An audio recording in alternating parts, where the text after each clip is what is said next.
서 4장 17절에서 24절까지 말씀입니다. 제가 읽고 마지막 절 다 같이 합독하도록 하겠습니다. 그러므로 내가 이것을 말하며 주 안에서 증언하노니 이제부터 너희는 이방인이 그 마음에 허망한 것으로 행함같이 행하지 말라. 그들의 총명이 어두워지고 그들 가운데 있는 무지함과 그들의 마음이 굳어짐으로 말미암아 하나님의 생명에서 떠나 있도다. 그들이 감각 없는 자가 되어 자신을 방탕에 방임하여 모든 더러운 것을 욕심으로 행하되 오직 너희는 그리스도를 그같이 배우지 아니하였느니라. 진리가 예수 안에 있는 것 같이 너희가 참으로 그에게서 듣고 또한 그 안에서 가르침을 받았을진데 너희는 유혹의 욕심을 따라 썩어져가는 구습을 따르는 옛사람을 벗어버리고 오직 너희의 심령이 새롭게 되어, 마지막 절 다 같이 읽겠습니다. 하나님을 따라 의와 진리의 거룩함으로 지으심을 받은 새 사람을 입으라. 아멘. 오늘 이 시간 새 사람을 입으라, 새 사람을 입으라 라는 제목으로 말씀을 전하도록 하겠습니다. 좀 쉬었다가 오셨습니까? 네. 우리의 육신은 참 피곤하지만 또 오늘 하루 너무나도 행복하고 기쁜 하루였습니다. 우리 온 성도님들 또 정교인이 한마음이 되어서 운동도 하고 또 춤도 추고 소리도 지르고 서로 사랑과 기쁨의 또 교제와 은혜를 나누는 참 감사한 하루였습니다. 또 오늘 이러한 또 이 감사함으로 우리 평강교회가 또 이만큼 또 자라났음을 믿습니다. 오늘 말씀 이 에베소서도 이 교회에 대해서 이야기하고 있습니다. 교회는 어떤 교회여야 하는가? 교회는 어떻게 자라야 하는가? 오늘 본문 말씀은 그러므로라는 단어로 시작을 합니다. 그래서 우리 바로 전절을 한번 보겠습니다. 우리 전절 15절, 16절, 16절을 보겠습니다. 16절을 제가 읽어보겠습니다.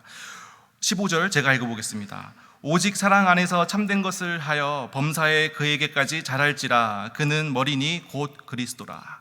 이 사도 바울이 정말 이 교회는 어떠한 교회여야 하는지, 교회는 어떻게 자라야 하는지 말해주는데 바로 그 예수 그리스도가 교회의 머리다라고 이렇게 이야기를 하고 있습니다.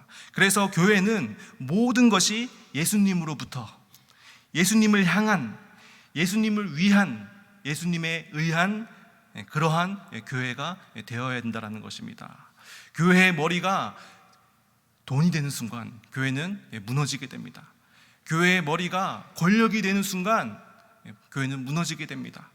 교회의 머리가 사람이 되는 순간 교회는 무너진다라는 것입니다. 그래서 우리 교회의 머리는 바로 예수 그리스도임을 사도 바울이 확실하게 이야기하고 있습니다.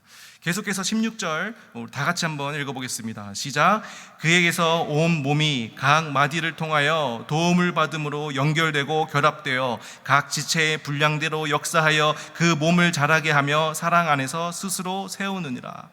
이 예수 그리스도께서 이 교회의 머리이신데 그에게서 온 몸이 각 마디를 통하여 도움을 받고 연결되고 결합되었다라고 사도 바울은 이야기하고 있습니다. 온 몸이 결합되었다, 연합하고 있다, 연결되어 있다. 우리가 걷는 것, 뛰는 것도 스스로 할 수 없습니다. 다리 하나 스스로 할 수 없죠. 다리의 종아리의 근육이 움직여야 되고 발가락도 지탱해야 되고 다리도 힘을 뻗어야 되고 척추도 허리도 힘을 세우고 팔도 움직여야 됩니다. 그래서 온 몸의 각 마디가 서로 도움을 받고 연결되고 결합되어야지만 우리가 걸을 수 있고 뛸 수 있다는 것이죠. 교회도 마찬가지라는 것입니다. 교회도 한 사람에 의해서 움직이는 것이 아니라 각 지체, 각 마디마다 서로 도움을 받고 연결되어 결합되어서 교회가 움직인다는 것입니다. 머리는 예수 그리스도이십니다. 그리고 각 지체의 분량대로 역사한다. 우리도 이 체육대회, 정교인 한마음 체육대회를 준비하면서 각 지체의 분량대로 역사하였습니다.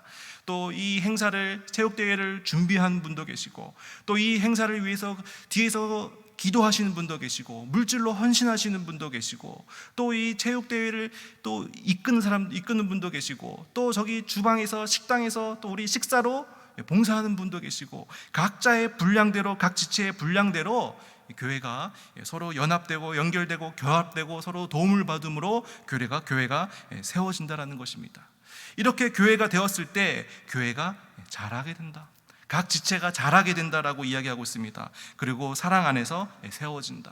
그래서 오늘 정말 이 정교인 체육대회로 인해서 우리 평강교회가 각 모든 성도님들이 연결되고 결합되고 서로 도움을 받고 또 우리의 분량대로 다 역사해서 우리 교회가 또 한 만큼 또 이만큼 세워지고 자라났음을 우리는 믿습니다. 교회는 이런 교회가 되어야 된다라는 것입니다. 그렇다면 교회는 이렇게 예수 그리스도가 머리가 되어서 서로 연합하고 연결되고 결합되어서 세워나가지는데, 그렇다면 각 지체, 성도는 어떻게 살아야 하는가? 오늘 본문부터 사도 바울은 이야기하고 있습니다. 우리가 신앙생활을 하면서 계속해서 끊임없이 매일같이 드는 고민이 있습니다. 왜 나는 매일같이 죄에 넘어지는가? 왜 나는 매일같이 죄에 이렇게 쉽게 지는가? 분명히 우리는 하나님의 자녀라고 고백을 하고 매일같이 예배도 나오고 기도도 하고 말씀도 있는데 이렇게 죄에 쉽게 무너져 버리는가? 우리는 매일같이 끊임없이 고민한다라는 것입니다. 그런데 사도 바울도 똑같은 고백을 합니다. 이 로마서 27장 18절 19절을 제가 읽어보겠습니다. 내 속 곧 내 육신에 선한 것이 거하지 아니한 줄을 아노니 원함은 내게 있으나 선을 행하는 것은 없노라. 내가 원하는 바 선은 행하지 아니하고 도리어 원하지 아니한 바 악을 행하는도다. 이 사도 바울과 같은 정말 이 신앙의 최고봉에 있는 사람도 뭐라고 고백하느냐? 내 속 곧 내 육신에 선한 것이 없다. 선한 것을 행하는 것이 없다라고 사도 바울은 고백합니다.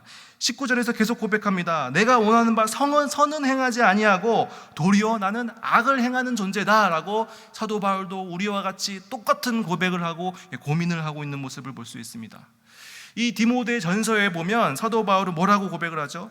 죄인 중에 내가 괴수다라고 이렇게 사도 바울은 이 죄에 대해서 고백하는 것을 볼 수 있습니다.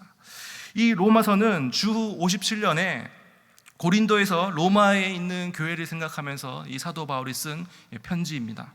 그런데 정확히 3년 후에 이 사도 바울이 주 60년에 이 로마 감옥에서 에베소 교회 성도들에게 편지를 쓰는데 똑같은 주제에 대해서 이야기하지만 분위기는 다릅니다. 오히려 사도 바울은 우리에게 소망을 주고 우리에게 힘을 줍니다. 어떻게 이야기하는가? 17절을 다 같이 한번 읽어보겠습니다. 오늘 본문 17절 다 같이 읽겠습니다. 시작. 그러므로 내가 이것을 말하며 주 안에서 증언하노니 이제부터 너희는 이방인이 그 마음에 허망한 것으로 행함같이 행하지 말라. 우리에게 이 죄를 이길 수 있는, 어떻게 하면 우리가 죄를 이길 수 있는가? 소망에 대해서 사도 바울이 이야기합니다. 그 첫 번째는 뭐냐? 더 이상 이방인 같은 삶을 살지 말라는 것입니다. 더 이상 이방인 같은 삶을 살지 말아라.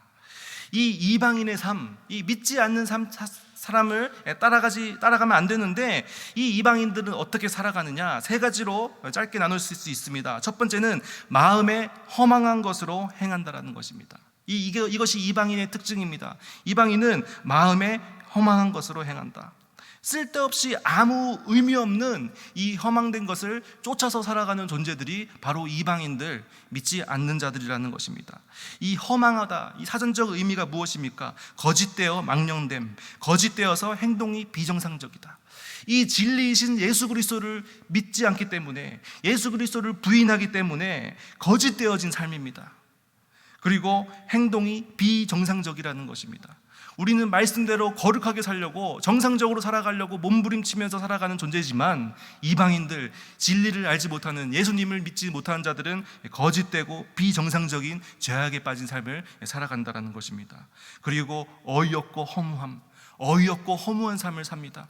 이 이방인들이 쫓는 것들, 그것은 허망한 것들, 정말 그것을 위해서 달려왔지만 알고 보니, 잡고 보니까 어이가 없고 너무나도 허무한 것, 그것을 쫓아가는 사람들이 바로 이방인이라는 것입니다. 진리가 없고 근거가 없는 것, 이것이 또 허망됨의 또 다른 사전의 의미입니다. 진리가 없습니다. 예수 그리스도가 없습니다. 구원이 없습니다. 그곳에 기쁨이 없고 평강이 없는 그러한 삶을 이방인들이 산다라는 것입니다. 스펙을 쫓아가서 사는 삶, 물질적인 것을 쫓아가는 삶을 이야기하고 있습니다.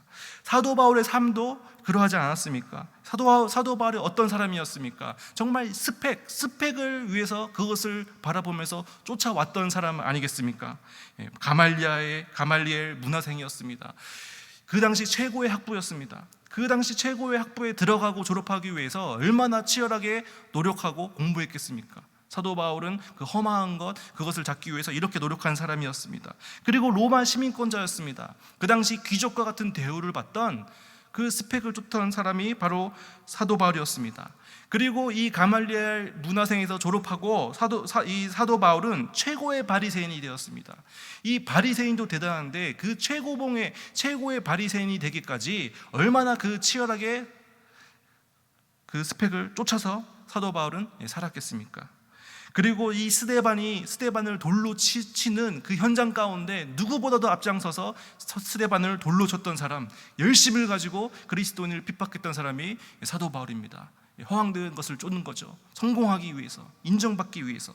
그리고 이 다메섹 도상에서 하나님을 만나죠. 예수님을 만나는데 그 길도 어떤 길이었습니까? 바로 예수님을 믿는 그리스도인들을 잡기 위해서 가던 길이었습니다.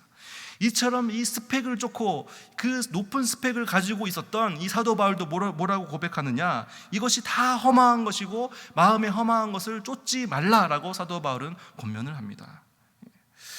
여러분, 이 플라톤 아마 아실 겁니다. 이 플라톤이 이 국가론이라는 책에서 이 동굴의 비유 아마 들어보셨을 거예요. 동굴의 비유를 이야기합니다. 이 동굴이 있는데 그 동굴 안에서 태어난 이 사람들이 있습니다.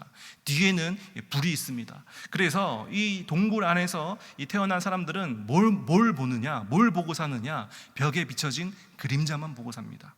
이 그림자만 평생 봐왔기 때문에 이것이 진리라고 믿고 살아가는 사람들입니다. 그런데 어느 날 이 동굴에 갇힌 사람 중에서 한 사람이 탈출을 했습니다. 나왔습니다. 밖을 경험했습니다. 처음에 나왔을 때는 눈이 너무 부셔서 눈을 뜰 수 없었지만 점차 진짜 세상의 모습을 보게 됩니다. 와, 우리가 그림자로 봤던 이 노루가 이렇게 생겼었구나. 야, 우리가 그림자로 봤던 이 사자가 이런 색깔이었구나. 와, 우리가 보고 있었던 것은 다 허망된 것이었구나. 진리가 아니었구나. 내가 본 게 이게 진짜 진리구나라는 것을 깨닫고 다시 동굴로 돌아갑니다. 그리고 동굴에 있는 사람들에게 이야기합니다. 야, 지금 너희들이 보고 있는 것들, 우리가 지금까지 본 것은 다 그림자일 뿐이야. 다 허황된 것이야. 이것은 가짜야. 진짜는 저 밖에 있어. 우리가 저 밖에 나가야 돼 라고 얘기하는 순간 이 진리를 본 사람은 어떤 취급을 받습니까? 바보 취급을 받는다는 거예요. 야, 말도 안 되는 소리 하지 마. 지금 넌 눈앞에 이 보고 있는 것을 보면서도 모르겠냐? 너가 본 게 잘못 본 거야. 너가 미친 게 분명해 라고 이렇게 오히려 핍박을 받는다는 것입니다. 이것이 바로 우리의 신앙의 모습이 아닌가 생각이 듭니다. 우리는 진리를 경험한 자입니다. 우리는 진리를 고백한 자입니다. 우리는 예수님을 만난 자입니다. 그래서 우리는 세상에 외치죠. 바로 예수 그리스도를 통해서만 우리는 구원을 받을 수 있는 존재다라고 우리는 외치며 살아갑니다. 그런데 세상 사람들은 어떤 반응을 보입니까? 저런 예수쟁이들, 종교에 획가닥한 사람들 이렇게 취급하지 않습니까? 그리고 그들은 끝까지 허황된 것들을 쫓아가는 모습을 볼 수 있습니다. 그런데 우리는 그렇게 살지 말자는 겁니다. 우리는 진리를 알기 때문에 이 진리를 끝까지 붙잡고 허망한 것을 쫓지 아니하며 살아야 된다라고 사도 바울은 권면하고 있습니다. 그러면 계속해서 허망한 것을 쫓다 보면 어떻게 되느냐? 18절 제가 읽겠습니다. 그들의 총명이 어두워지고 그들 가운데 있는 무지함과 그들의 마음이 굳어짐으로 말미암아 하나님의 생명에서 떠나 있도다. 험한 것을 쫓기 때문에, 진리를 거부하고 있기 때문에 총명이 어두워진다라고 사도 바울은 이야기합니다. 이 세상 사람들이 얼마나 똑똑합니까? 전기자동차, 이제 5G를 넘어서 6G, 7G, 그리고 또 AI, 얼마나 똑똑합니까? 그런데 그 총명은 모두 어두운 총명이다라고 사도 바울은 이야기하고 있습니다. 왜냐하면 그 가운데 진리가 없기 때문입니다. 그래서 그들은 하나님의 생명에서 떠나 있는 존재다라고 이야기합니다. 총명은 하나, 어두워지고 어둠 가운데 있고 어둠의 자식으로서 하나님의 생명에서 떠나 있는 존재다. 우리는 반대가 되어야겠죠. 우리는 빛의 자녀가 되어야 됩니다. 우리는 이 세상의 빛이 되어야 합니다. 정말 이 작은 불빛이 어두운 깜깜한 방을 환하게 비추듯이 우리는 작은 이 세상의 빛이 되어야 됩니다. 그래서 이 빛이 사람들에게 비치게 되어서 우리의 착한 행실로 하늘에 계신 하나님께 영광을 올려드리는 그러한 삶을 우리는 살아야 됩니다. 그래서 우리는 진리를 붙잡고 정말 하나님의 생명에서 떨어지지 않고 이 진리를 붙잡고 우리는 살아가야 된다는 것입니다. 하나님의 생명에 떠나 있어서는 안 될 줄로 믿습니다. 세 번째입니다. 세 번째의 이 이방인의 특징이 뭐냐면 죄에 무감각해진 상태라는 것입니다. 죄에 무감각해져 있다. 19절을 우리 다 같이 한번 읽어보겠습니다. 그들이 감각 없는 자가 되어 자신을 방탕에 방임하여 모든 더러운 것을 욕심으로 행하되, 죄에 감각 없는 자가 된다. 진리를 거부하고 허황된 것을 쫓고 하나님의 빛에 하나님의 생명에서 멀리 떠나 있을 때 죄에 무감각해진다고 사도 바울은 이야기합니다. 아무도 어느 사람이 아침에 일어나서 거울을 보면서 내가 오늘 한번 큰 죄를 한번 저질러 봐야겠다, 내가 오늘 한번 죄인이 한번 돼 봐야겠다, 이런 사람은 없죠.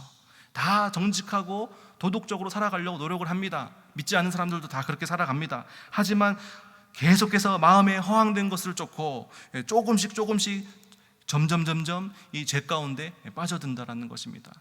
말씀을 거부하고 말씀을 또 알지 못하고 또 허황된 것을 계속 쫓다 보면 좀 어때? 좀 거짓말 좀 할 수도 있지. 좀 어때? 사람이 유도리 있게 살아야지. 이러면서 조금씩 죄 가운데로 빠져나가게 된다는 것입니다. 그러다가 결국 죄에 무감각해지는 것을 볼 수 있습니다. 그런데 이 무서운 것은 뭐냐면 이렇게 허망한 것을 쫓다가 점점 하나님의 빛에 멀어지고 죄에 무감각해져서 구원을 잃어버리는 이 사람이 바로 예수를 믿지 않는 이방인에게만 있는 것이 아니라는 것입니다. 우리도 언제든지 그럴 수 있다는 것입니다. 그래서 경각심을 가져야 된다는 것입니다. 이 이야기도, 이 사도 바울의 권면도 에베소에 있는 성도에게 사도 바울이 이야기한 것입니다. 그래서 우리가 조금만 정신줄을 놓아버리고 조금만 세상 것을 추구하며 살아가다 보면, 조금만 험한 것에 신경 쓰면서 그것을 쫓아가면서 살아가다 보면 우리도 이렇게 될 수 있다는 것입니다. 그래서 우리도 하나님을 꽉 붙잡고 살아가야 됩니다. 이 마귀는 우리에게 무익한 것들, 아무 필요 없는 것들, 쓸데없는 것들을 크게 보여줍니다. 영원한 것이 아니라 단 한 번의 쾌락으로 끝날 것을 우리들의 눈에 크게 보여줍니다. 마치 이 선악과를 크게 흔들면서 유혹했던 이 사단 마귀와 같이 저거 한 번만 쫓아봐, 그러면 너는 행복해질 거야. 저거 한 번 얻어봐, 그럼 너는 진짜 편한 삶을 살게 될 거야. 저거 한번 돼봐, 사람들이 너를 우러러 볼 거야. 끊임없이 우리를 거짓으로 우리를 유혹한다라는 것입니다. 그 유혹에 넘어가는 사람들이 너무나도 많다라는 것입니다. 그런데 사도 바울은 더 이상 이방인같이 살지 말라, 더 이상 허황된 것을 쫓지 말고 진리를 쫓아라, 하나님의 생명에서 떠나지 마라, 그리고 죄에 무감각하지 말고 죄에 민감해져라, 끊임없이 우리에게 권면을 하고 있습니다. 자, 그렇다면 첫 번째는 이방인처럼 살면 되지 않고, 두 번째는 뭐냐? 이제는 예수님 같은 삶을 살아라라는 것입니다. 이제는 예수님 같은 삶을 살아라. 두 가지밖에 없습니다. 이 세상의 쾌락을 쫓아서, 험한 것을 쫓아서 구원을 잃어버리느냐, 아니면 예수님을 쫓아서 예수님을 닮아가는 삶을 살면서 구원을 붙잡느냐, 바로 이 두 가지 우리는 결단해야 된다는 것입니다. 그래서 사도 바울은 이렇게 권면합니다. 21절을 다 같이 우리 읽겠습니다. 시작. 진리가 예수 안에 있는 것 같이 너희가 참으로 그에게서 듣고 또한 그 안에서 가르침을 받았을진지. 너가 그 진리이신 예수 그리스도를 알지 않느냐? 그리고 너가 그 안에서 가르침을 받지 않았느냐? 그래서 우리는 예수님을 닮아가는 삶을 살아야 된다는 것입니다. 제가 운전을 하다가 제가 직진으로 가고 있는데 왼쪽에서 좌회전을 받기 위해서 대기하고 있던 차가 갑자기 깜빡이도 안 켜고 오른쪽으로 제 앞으로, 눈앞으로 확 들어오는 거예요. 제가 너무 놀라서 욕은 당연히 안 했지만 화를 냈습니다. 화를 냈습니다. 근데 그때 제가 마음이 너무 좋지 않더라고요. 그때 생각한 게 뭐냐면, 예수님은 어떻게 하셨을까? 예수님이 만약에 운전하셨는데 누가 이렇게 눈앞에 이렇게 차가 들이닥친다면 예수님은 어떻게 하셨을까? 예수님도 정말 나처럼 화를 내셨을까? 역정을 내셨을까? 이런 생각을 하니까 예수님은 아마 용서해 줬을 거야. 예수님은 앞에 차 운전자에게 그럴 수도 있겠지, 못 봤나 보구나, 사랑으로 품어주셨을 거야 라는 생각이 들더라고요. 그래서 저는 결단을 했습니다. 운전하다가 화를 내지 않겠다. 운전하다가 화를 내고 소리를 치면 상대방은 듣지 못합니다. 문을 닫고 있죠. 차의 문은 닫혀 있죠. 그럼 누구만 듣습니까? 저만 듣는 거예요. 화를 내면 나만 듣는다는 거예요. 그럼 누구만 손해죠? 나만 손해입니다. 나만 기분이 나빠집니다. 그래서 이게 이처럼 어리석은 일이 없겠구나라는 생각이 들었습니다. 그래서 결단을 했습니다. 이처럼 우리는 이 삶의 작은 순간순간마다 고민하고 생각해야 됩니다. 예수님이라면 어떻게 하셨을까? 우리가 예수님을 닮아야 되는데 정말 예수님은 어떻게 하셨을까? 우리가 말씀을 기준으로 우리가 살아야 된다는 것입니다. 하나님이 우리를 창조하셨습니다. 하나님이 우리를 누구의 형상대로 창조해 주셨죠? 하나님의 형상대로 우리를 창조해 주셨습니다. 그런데 우리의 죄로 말미암아서 우리는 이 하나님의 형상이 망가진 채로 우리는 살아갑니다. 그래서 예수 그리스도께서 이 땅 가운데 오셨고, 또 예수님께서 십자가에 흘리신 보혈로 말미암아서 우리의 죄가 씻어졌다라는 것입니다. 그러면 우리가 완전하게 회복된 겁니까? 그렇지 않다라는 것이죠. 우리는 끊임없이 죄에 넘어지지만 이 예수 그리스도의 보혈의 십자가를, 피를 붙잡고 의지함으로 계속해서 회개하면서 돌아오는 삶을 살아야 됩니다. 그래서 우리가 저기 멀리 갔던 길을 우리는 다시 돌아와야 됩니다. 그런데 우리가 이제 어떻게 됩니까? 이 예수님이 이 땅 가운데 오신 날 요한 1서에 우리가 저와 같이 변화되리라라고 요한 1서는 이야기하고 있습니다. 우리의 망가졌던 이 하나님의 형상이 완전히 이 마지막 날에 회복되고 우리가 영광의 몸이 된다는 것입니다. 그래서 우리 마지막 날까지, 예수님이 이 땅에 오시는 날까지 우리는 끊임없이 하나님께서 우리를 만져가시는데 찬양으로, 예배로, 기도로, 말씀으로, 헌신으로 계속해서 우리를 성화시켜 주시고 두드려 고쳐주신다는 것입니다. 조금씩 예수님을 닮아가는 삶을 우리가 살게 해주신다는 것입니다.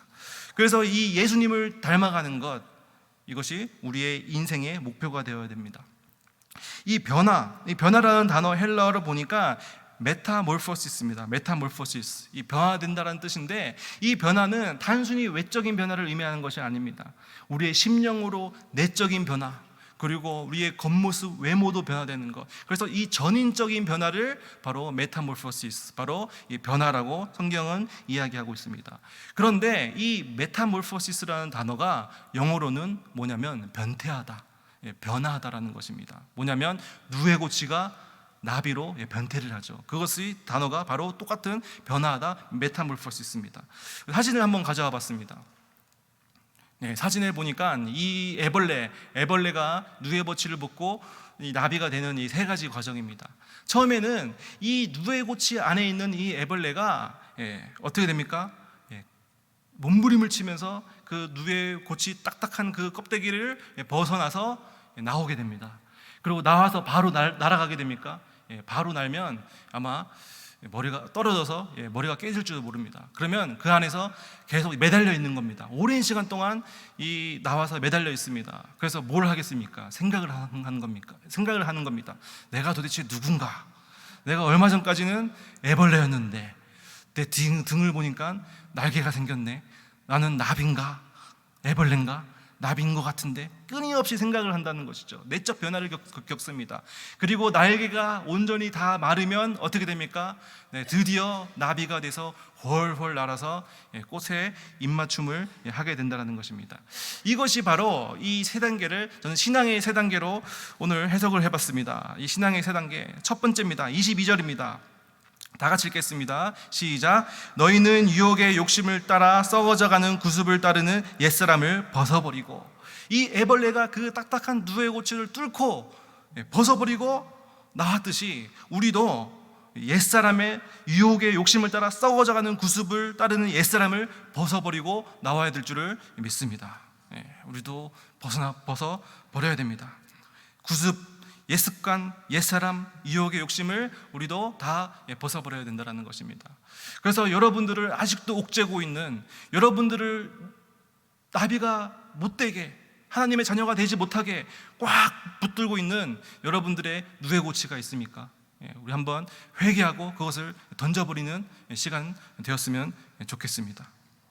사탄은 계속해서 거짓말을 합니다. 너는 세상에 허망된 것을 쫓아야 돼, 계속해서 보여줍니다. 하지만 우리는 결단하고 애벌레와 같이 그 좁고 딱딱한 누에버치를 벗어버려야 됩니다. 거지의 예화입니다. 옛날에 한 거지가 있었습니다. 거지, 다리 밑에 있는 거지가 있었는데 알고 보니까 출생의 비밀, 왕의 잃어버린 아들이었습니다. 그래서 왕이 발견한 거예요. 오, 내 아들 이런 몰골로 있다니, 드디어 찾았구나. 자, 그러면 이 거지는 평생 동안 거지로 살아왔는데 이제 뭐가 된 거죠? 왕자가 된 겁니다. 신분이 완전히 변화된 겁니다. 자, 더 이상 너는 이 구습, 이 옛사람을 벗어버리고 이 더러운 누더기 옷도 벗어버리고 나와 함께 어디로 가요? 왕궁으로 가자. 이제부터 나와 같이 밥 먹고 나와 같이 살 거야. 너는 더 이상 거지가 아니야, 왕자야 라고 데리고 갑니다. 그런데 아직까지 이 거지가 옛습관을 벗어버리지 못하는 거예요. 버리지 못하는 것이 있었습니다. 뭐예요? 깡통과 숟가락입니다. 이게 생명이었거든요. 이 거지였을 때는 이게 없으면 밥을 못 먹었습니다. 그래서 이걸 꼭 쥐고 있는 거예요. 그래서 왕이 이야기를 합니다. 이제 더 이상 그거 필요 없어. 궁전에 가면, 우리 집에 가면, 너의 집에 가면 다이아몬드, 금으로 만든 수저가 있단다. 벗어버리렴. 아무 쓰잘데기도 없는 거야. 근데 이 거지가 끝까지 이거를 놓지 못하는 거예요. 얼마나 어리석은 일입니까? 그렇죠? 혹시 우리도 이 거지와 같이 어리석은 모습으로 살아가지 않습니까? 우리의 신분은 어떤 신분입니까? 하나님의 자녀입니다. 하나님의 자녀입니다. 우리는 하나님의 권세를 입은 자입니다. 그런데 아직까지 이 깡통과 수저, 분명히 이 아버지의 집에 가면 이 다이아몬드 수저, 금 수저가 수없이 있는데 다 내 건데 네 손에 있는 깡통, 숟가락을, 더러운 것을 놓지 못하고 질질 끌고 있는 모습이 우리의 모습이 아닌가 돌아보게 됩니다. 그래서 우리의 옛 습관, 옛 구습, 유혹의 욕심, 썩어져가는 구습, 이 모든 것을 과감하게 내려버리시기를 축복합니다. 그 다음에 두 번째입니다.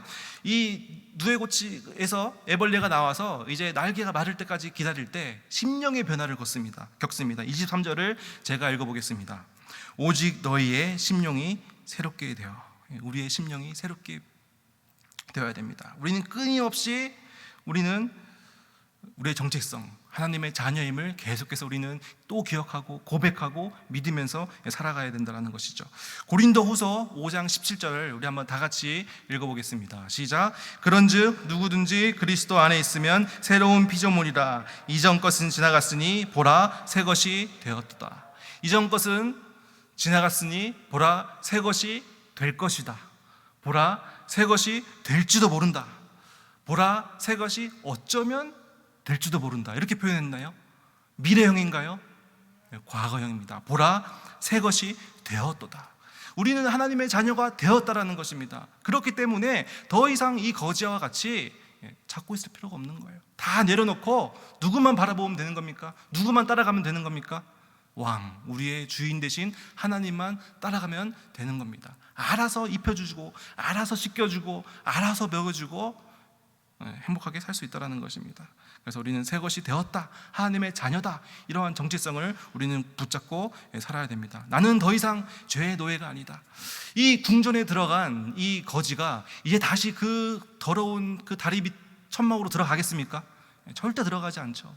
이 누에고치를 벗고 홀홀 날아오는 나비가 다시 그 좁은 누에고치로 들어가겠습니까? 안 들어가죠. 우리도 마찬가지라는 것입니다. 우리도 이제 하나님의 자녀가 됐기 때문에 하나님의 자녀로서의 합당한 삶을 살아야죠. 거지도, 하물며 나비도 다시 예전으로 돌아가지 않는데 왜 우리가 자꾸만 예전으로 돌아가려고 한단 말입니까? 우리는 이제 하나님을 바라보고 따라가는 삶을 살아야 됩니다. 마지막입니다. 24절 다 같이 읽겠습니다. 시작.